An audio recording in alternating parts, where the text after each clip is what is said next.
in Canada, it's Privacy Awareness Week, and I'm particularly pleased to be talking to Michael Webster, who is the Privacy Commissioner in New Zealand. Welcome to Canada, Michael. Kia ora, Ron. Thanks so much for the welcome and for having me on your podcast. Now, before we talk about some issues of legislative change, I wonder if you'd tell us a bit about yourself, how you came to become the Privacy Commissioner, and most importantly, what you think Canadians should know about you. Thanks, Ron. It's been almost 2 years that I've been in the role now. I started in July 2022. And before that, I spent many years, Ron, in the New Zealand Cabinet Office, part of our department of the Prime Minister and Cabinet, so at central government, federal level, where I was Secretary of the Cabinet and Clerk of the Executive Council. And in that role, I guess I had two main areas of focus. First, as the Principal Advisor to the New Zealand Prime Minister of the day on the running and operation of government. So I was a political public servant. And second, the advisor to the Governor-General in office and the Prime Minister on the exercise of their constitutional duties. So absolute privilege to do that role. And the interesting thing, Ron, about that role is that it was all about being very clear about expectations, about guidelines, and providing advice within that context. In New Zealand, we have something called the Cabinet Manual. That is the guidebook, the rule book, in a sense, for how government runs. And it was my central role to apply that in a day-to-day setting. And the interesting thing about that is that the New Zealand Privacy Act, our legislation, is, of course, based around and has at its heart 13 information privacy principles, which are principles which have a degree of flexibility about them. And so I am used to and enjoy working in that environment where context is important, where things aren't necessarily completely crystal clear, where you need to apply the existing guidance and rules to the situation that you face. And so there was a natural attraction when this opportunity came up. And I was looking for, as you do from time to time, Ron, when I was looking for new challenges after 8 years doing that role. So, to help Canadians, how would you describe the mandate of your office as Privacy Commissioner? We are a independent Crown entity, which means we are at some distance in terms of government control. Yes, we are centrally funded out of taxpayer revenue, so we do rely on the government setting our budget every year. Yes, we're monitored in terms of our performance by a central government department, the Ministry of Justice, which is actually the department responsible for privacy policy and regulatory change. But we are very independent in how we go about our role. And we have, for a team of about 50 people, Ron, a very broad mandate. The New Zealand Privacy Legislative Framework applies to all government agencies, the entire private sector, so from the corner store to the major listed company, the non-profit sector, schools, hospitals, churches, and even to some extent intelligence agencies. So an enormous field on which to play. And there are some interesting aspects of our legislation, one of which caught my eye when I started was that in carrying out my statutory functions or duties, I need to have regard to government and business being able to achieve their objectives efficiently. So there are a number of kind of like pointers in the legislation about how I should go about my role, as well as the ambit and the extent of it. I guess, Ron, like a lot of privacy regulators, we have some standard functions and some additional ones on top. So we do investigate complaints by individuals. Since 2020, we've had the responsibility with a mandatory serious breach reporting regime to investigate and look into privacy breaches by public and private sector. But we also do a lot of work on responding to government policy and legislative proposals that have privacy implications. And increasingly, we're providing more, I guess, education products, more guidance and advice, which relates, I guess, in many ways to the increasing focus of the office. So you were appointed in 2022, and like many of us, I'm curious, did you set for yourself a series of goals or priorities for your term? And since you're 2 years in, have you achieved all of them? And how many more would you like to achieve before retirement comes your way? We are in the middle of a pretty ambitious work program, and I was appointed for a 5-year term. I'd like to think that we've made significant progress against, I guess, what I'd call my strategic priorities in that time, Ron, but time will tell. We've started with, as we say in New Zealand, a hiss and a roar. I have, I guess, three main, what you might call pole stars for me in doing my role. First is when I arrived here, we were in the middle of looking at our strategic priorities, our strategy, and I said, for me, the change I want to see in New Zealand is privacy being treated as a core focus for agencies, not just some add-on where the board of directors gets a report once a year, where the CE doesn't really care, that it's a core focus as much as, say, health and safety or good financial reporting is for organisations these days. So that was the first pole star for me, privacy as a core focus. Second, I wanted to make the most of what I call the privacy ecosystem, and I can talk more about that. And the third was the old saying, building the fence at the top of the cliff and not just being the ambulance at the bottom.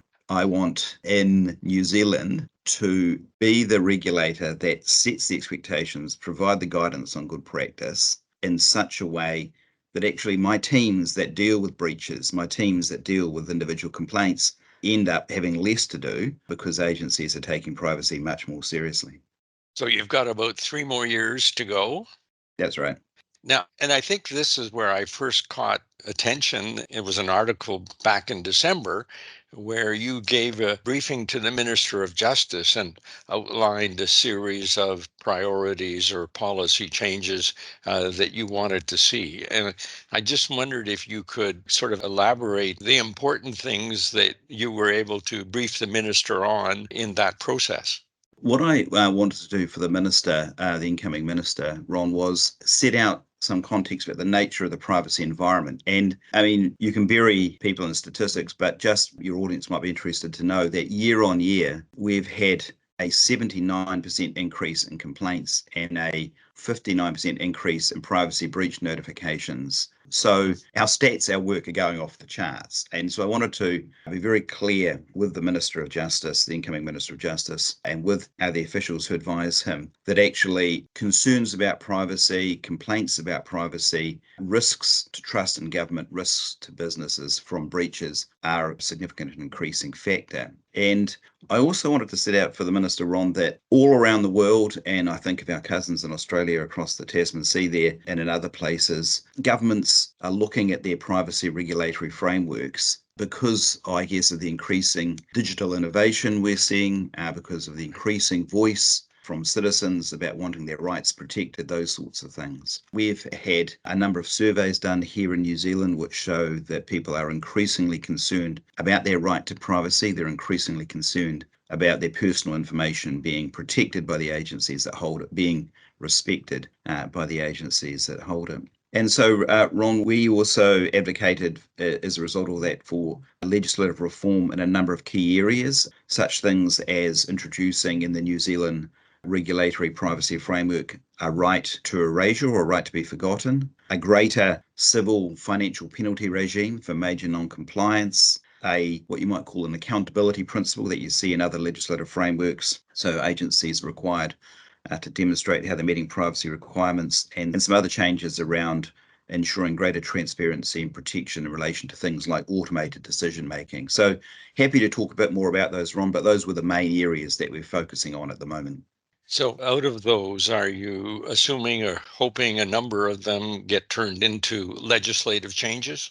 Well, what we have actually right now before the New Zealand Parliament is a change that has been in the works for a while around introducing a further information privacy principle in New Zealand about indirect notification, a bill that, if passed, will mean that individuals will be notified when an agency collects their personal information indirectly through a third party, with obviously some exceptions.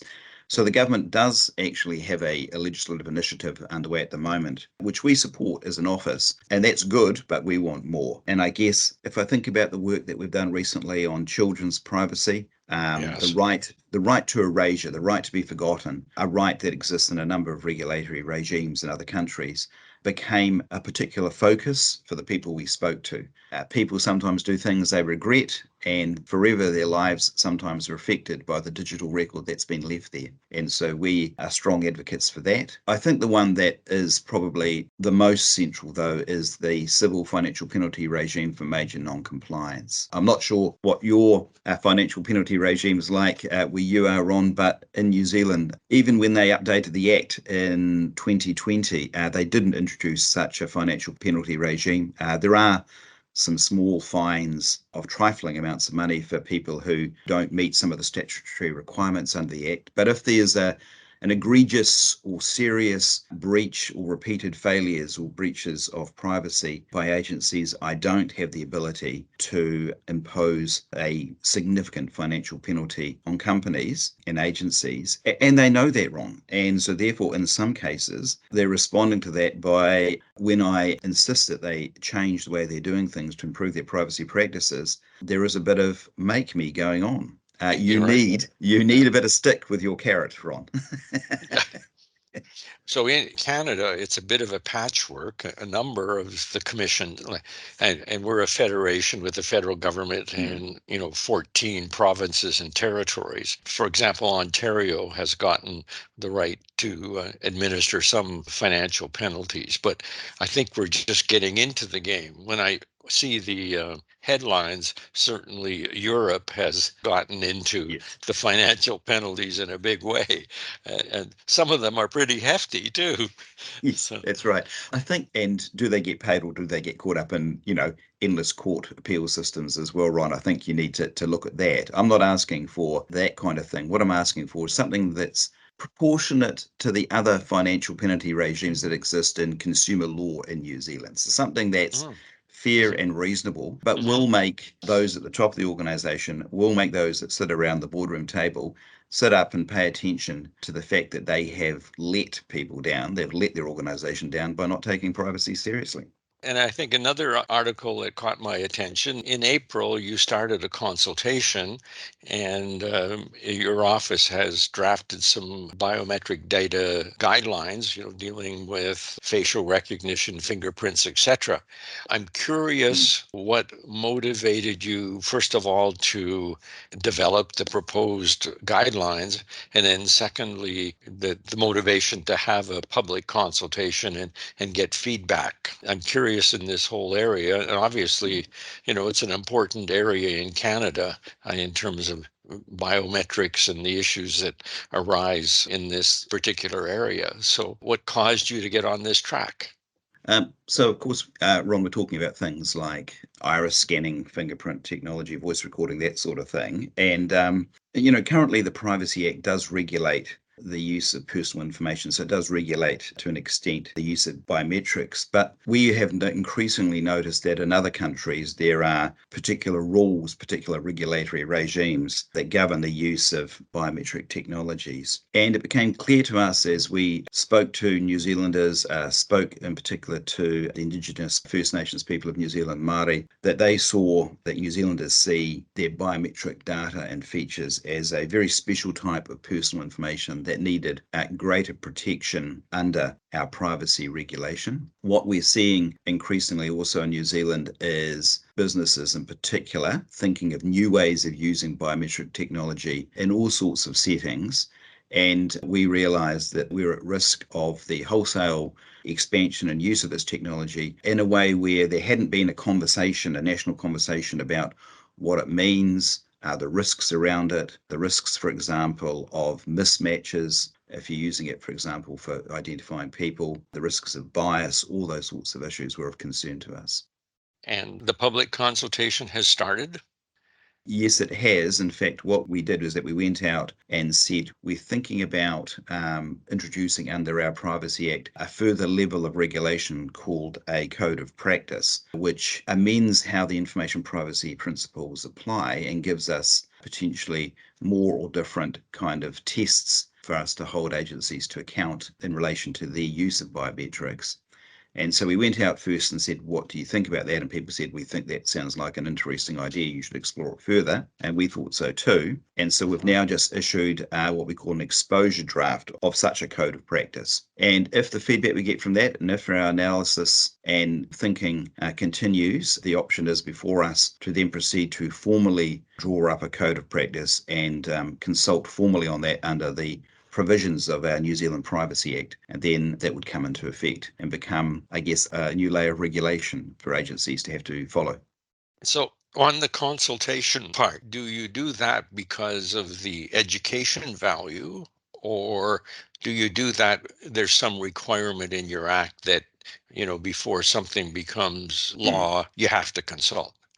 Absolutely. So the formal consultation is a requirement in our Act because we are, in a sense, altering the provisions of the Act. It's quite an extraordinary power, this code-making power, and so it's good practice that New Zealanders agencies have an opportunity to see what's proposed, an opportunity to have some input to that. The reason why we've gone out for what you might call an informal level of consultation before that is that we're concerned to both hear again what people think of our proposals and to ensure we get it right, basically. We want this to work for agencies, we want this to work for business, but we also want it to address the increasing level of concern we hear and see about the use of biometric technology.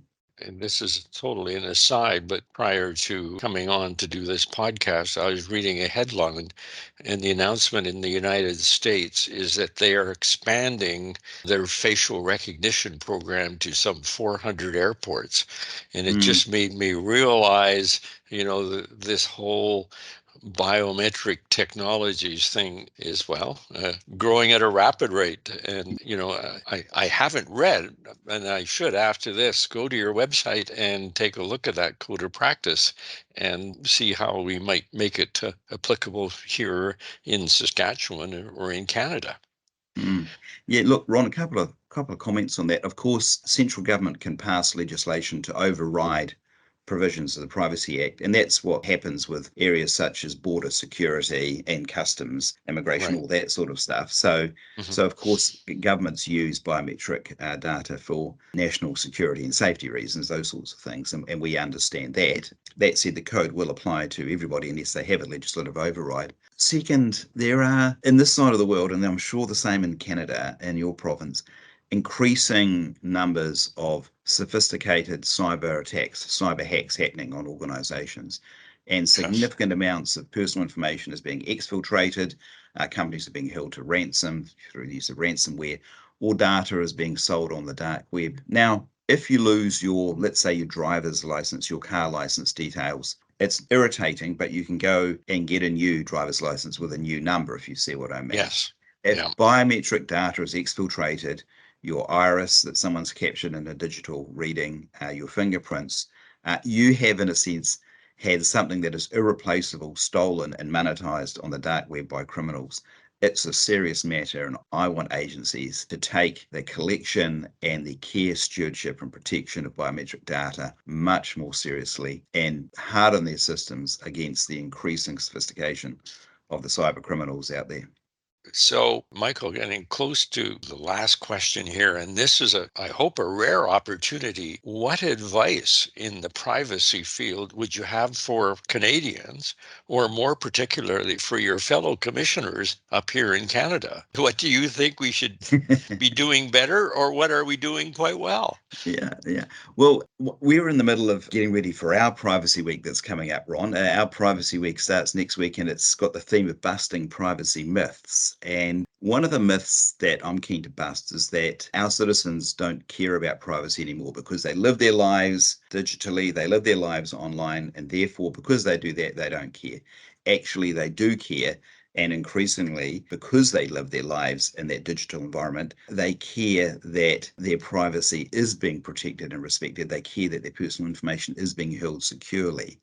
And what I want is to, I guess, respond to that increasing level of concern. My advice to people is to keep a weather eye on certain things. And it's not as they are now, but it's how they will be in 10, 20 years' time. And I'll give an example of that. The use of AI is a thing. Tech companies, digital innovation, those sorts of things. very powerful tools right now. Can we imagine what they'll be like in 10 to 20 years' time when they're applied for business purposes, for government purposes, against data sets of personal information, that sort of thing? So it's the risk. I don't want us to be, that the frog slowly boiled in the pot as the water heats up kind of thing. I want us to Yeah. be conscious now that we are, and we need to be thinking regulatory frameworks, safety for our people in the future now, because it takes quite a while, obviously, for some of the changes we might want to bed in. So that's my first concern, not as things are now, but how they could be in a few years' time.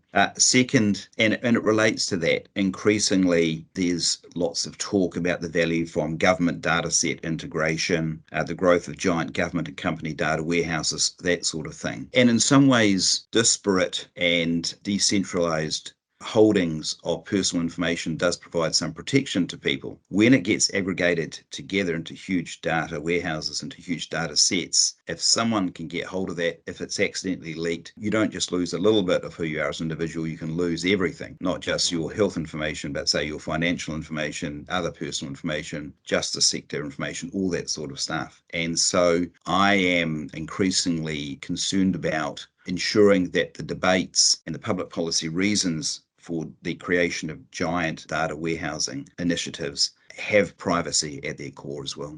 And those are certainly the things that some Canadians, and all Canadians should really be concerned about. So, very similar concerns. In my daily reading, I read headlines about AI, and I cannot conceive of where we're going to be in 10 or 20 years. Yes. It just blows me away. Well, finally, in preparing for this, I found out that you are going to receive an honor shortly from King Charles as a commander of the Royal Victorian Order. And first of all, congratulations on that. And Thank you, Ron. I and I understand you're heading to England in June for the investiture ceremony, and that's terrific. And I really need to know. So, what privileges comes with this particular honor? Thank you, Ron. Yes, we're off to actually Windsor Castle for the investiture ceremony. So, of course, you get the insignia of office, which is a lovely, tangible acknowledgement, I guess, of the honour. In many ways, the honour reflects, as honours often do, the work of the incredible team that I had behind me that helped me contribute to the reasons why I got the honour. In my previous Yes. role, Ron, just so you know, one of the other things I did as clerk of the Executive Council was look after matters royal for New Zealand, because we, of course, have before, of course, Queen Elizabeth II as our head of state, now King Charles III. And over the years, I arranged, I think, or oversaw 7 royal visits to New Zealand, which was, a delight, but also quite a privilege, but had a good team behind me. As to kind of like what goes with it, I did find out, because of course you get this information, Ron, that we have a home chapel for the Royal Victorian Order. It's the King's Chapel of the Savoy. And so one of the things I intend to do, Ron, is as we are arriving, of course, in London and before we go to Windsor, is to go and have a look at this chapel and just see what it's like. Apparently, if you're a member of the order, you can have weddings or baptisms and things like that there. So that's kind of like a lovely privilege, I guess. So, no family members, wanting to get married, or no grandchildren coming where you need a baptism? I think if people made the decision to go to the UK for that rather than have it in the beautiful land of Aotearoa, New Zealand, there would be some family members and friends who might be a little bit put out, Ron. So, in one of your emails, you said to me, and by the way, the honor can be awarded in Canada, which was total news to me. So, earlier today, I met with the federal provincial commissioners in Canada. We have monthly meetings.